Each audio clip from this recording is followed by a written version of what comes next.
Bonjour, je m'appelle Aurélie, je suis ingénieure en informatique et je suis chez Didask depuis 2 ans et demi. Chez Didask, on utilise Next.js pour la structure de l'application avec TypeScript et React et MongoDB pour la database. Les challenges techniques principaux pour Didask en ce moment sont la scalabilité et la performance. Didask grandit énormément au niveau des opportunités commerciales mais aussi de l'équipe. Et nous avons une roadmap ambitieuse pour être alignée avec cet agrandissement du scope de Didask. On met aussi un point très important sur maintenir les fondations et absorber toute notre dette technique au fur et à mesure, sans ralentir le rythme de production des nouvelles fonctionnalités.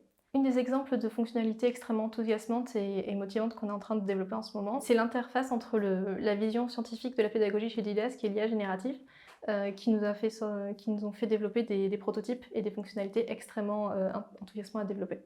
Du coup, chez Didask, on fonctionne en cycle de 3 semaines, avec donc une liste de projets à réaliser durant ces 3 semaines et qu'on a estimé au préalable et qui sont mis en production au fur et à mesure. En parallèle du cycle, on a aussi des tâches de refinement et d'estimation où on va travailler avec le produit pour anticiper les projets qui seront faits par la suite et pour accompagner la roadmap. Chaque dev est responsable d'ensemble de projets qui vont être développés au cours de plusieurs cycles et doivent s'assurer d'avoir bien toute la connaissance, de l'apporter au reste de l'équipe et de s'assurer que ce soit stable à la fin une fois que c'est en production.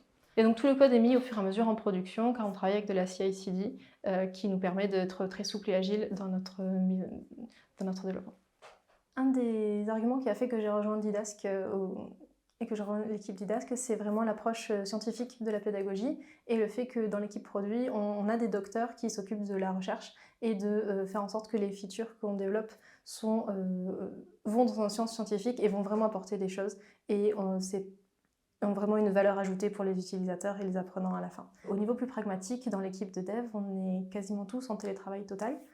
Et malgré ça, et grâce à une bonne culture de l'écrit et une bonne collaboration au sein de l'équipe, on ne se sent jamais isolé et on est toujours en contact et on ne se sent jamais à développer tout seul dans son coin. Il y a toujours une bonne énergie dans l'équipe.